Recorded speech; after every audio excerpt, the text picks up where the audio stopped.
Hello everyone, आप सभी का मेरे चैनल एजुकेशन पॉइंट पे स्वागत है। सोर्स ऑफ बिजनेस फाइनेंस की सीरीज को कंटिन्यू करते हुए अभी हम पढ़ेंगे रिटेन्ड अर्निंग्स के बारे में। इससे पहले हम बिजनेस फाइनेंस के बारे में स्टडी कर चुके हैं, इक्विटी शेयर्स हम स्टडी कर चुके हैं, प्रेफरेंस शेयर्स और डिबेंचर्स। तो इसके लिए आप प्रीवियस वीडियोस को देख सकते हैं। तो अभी रिटेन्ड अर्निंग्स क्या होता है? रिटेन्ड अर्निंग्स होता है बिजनेस के, अगर हम यहाँ पे प्रॉफिट की बात करें तो प्रॉफिट को हम 2 पार्ट्स में डिवाइड कर सकते हैं। फर्स्ट पार्ट जो है वो आपका डिस्ट्रीब्यूटेड प्रॉफिट होता है, सेकेंड पार्ट जो है वो आपका अनडिस्ट्रीब्यूटेड प्रॉफिट होता है। तो प्रॉफिट का वो पार्ट जो आपने डिस्ट्रीब्यूट नहीं किया है, आपने उसको बिजनेस में ही रिटेन करके रख लिया as in the form of reserves, तो ये क्या है? आपका रिटेन्ड अर्निंग्स कहलाता है।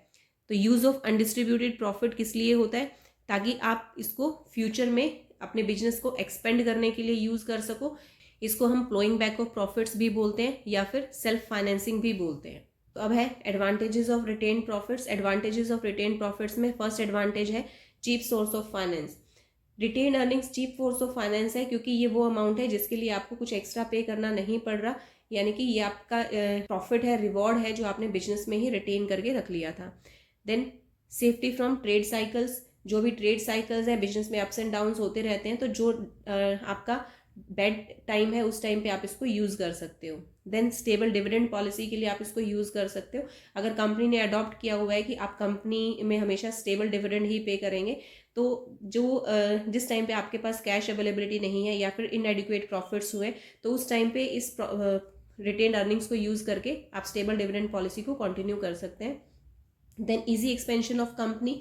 अगर आप कंपनी को एक्सपेंड करना चाहते हैं तो उस टाइम पे भी ये इजी सोर्स होता है फंड्स का। Next, increase in the value of shares. जितना ज़्यादा आपके पास जनरल रिजर्व होगा, आपकी कंपनी उतनी ज़्यादा ग्रो करेगी, तो इसका मतलब फाइनेंशियल स्ट्रेंथ को इम्प्रूव करने के लिए भी इसको यूज़ किया जाता है। Then increase in capital formation.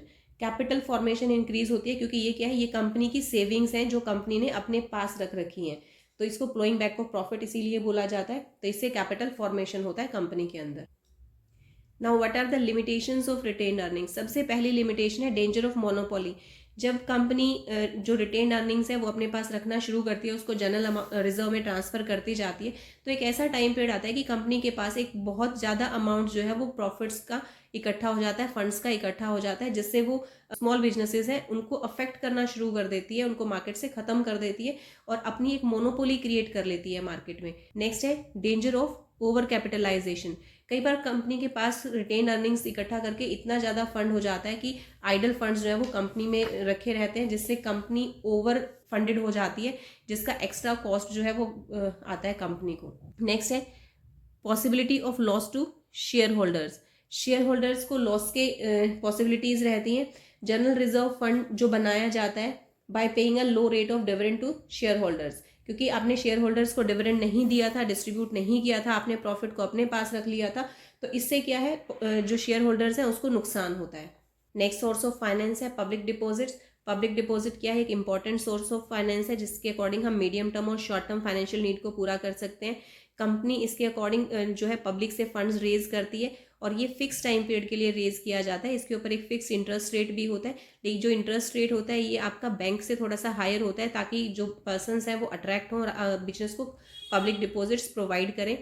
Public जो है यहाँ पे 6 मंथ से लेके 3 मंथ्स तक के लिए पब्लिक डिपॉजिट्स प्रोवाइड कर सकती है।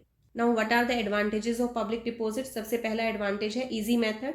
जो पब्लिक डिपॉजिट मेथड है मीडियम टर्म और शॉर्ट टर्म फंड्स लेने के लिए इजी रहता है इससे, क्योंकि इसके ऊपर कोई ज़्यादा डॉक्यूमेंट्स की रिक्वायरमेंट नहीं होती है या फिर कोई स्पेशल प्रोसीजर नहीं है इसका। नेक्स्ट है benefits of trade off equity. Trade on equity का बेनिफिट कब होता है? जब आप फिक्स सोर्सेज जो आपके हैं उसको यूज़ करते हैं, सोर्सेज ऑफ फंड्स को इक्विटी के रिटर्न को बढ़ाने के लिए, तो उसको हम ट्रेड ऑन इक्विटी बोलते हैं। तो यहाँ पे पब्लिक डिपॉजिट्स भी क्या है? एक फिक्स्ड सोर्स है फंड्स का, क्योंकि इसके ऊपर फिक्स इंटरेस्ट परसेंटेज के फॉर्म में पे किया जाता है।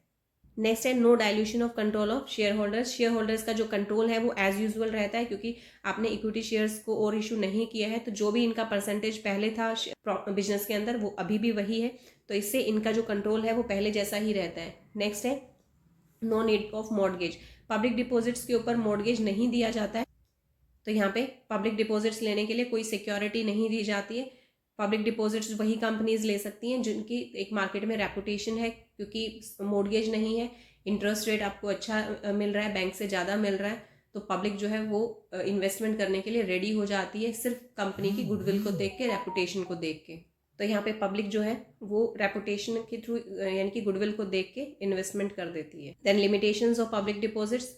पब्लिक डिपॉजिट्स की सबसे पहली लिमिटेशन है फेयर वेदर फ्रेंड्स होते हैं। ये फेयर वेदर फ्रेंड्स मतलब जब कंपनी का अच्छा समय चल रहा है उस टाइम पे ये इन्वेस्टमेंट प्रोवाइड करेंगे, पब्लिक डिपॉजिट्स दे सकते हैं। लेकिन कंपनी का अगर बुरा समय चल रहा है यानी कि कंपनी ज़्यादा प्रॉफिट्स अर्न नहीं कर रही है, तो उस टाइम पे अगर कंपनी चाहती है कि वो पब्लिक डिपॉजिट से पैसा ले ले तो वो पॉसिबल नहीं है, क्योंकि एक तो ये सिक्योर नहीं होते हैं, अभी हमने पढ़ा, और दूसरा मार्केट में उसकी जो गुडविल है वो भी हार्म हो जाती है, क्योंकि इनका जो प्रॉफिट है वो कम हो रहा है। तो इसीलिए गुडविल के बेस पे ही ये लोग आपको पैसा दे रहे थे। तो अभी गुडविल ना होने की वजह से ये आपको यहाँ से पब्लिक डिपॉजिट से पैसा रेज करना मुश्किल हो जाएगा।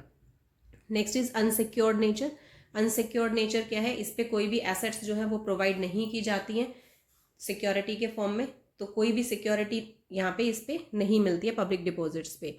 देन अनहेल्दी ट्रेंड्स, ये में कोई भी एक स्टैंडर्ड फॉर्म नहीं है इनका पब्लिक डिपॉजिट्स का। ए कंपनी हो सकता है पब्लिक डिपॉजिट्स के ऊपर 7% दे रही है, वहीं बी कंपनी हो सकता है 8% प्रोवाइड कर रही है, सी कंपनी हो सकता है यहाँ पे 6% प्रोवाइड कर रही है। तो ये जो परसेंटेजेस हैं पब्लिक डिपॉजिट्स पे, ये कंपनी टू कंपनी डिफर करते हैं। थैंक्स फॉर वॉचिंग वीडियो, और वीडियो देखने के लिए प्लीज़ वीडियो को लाइक कीजिए और चैनल को सब्सक्राइब करना ना भूलें। Thank you so much.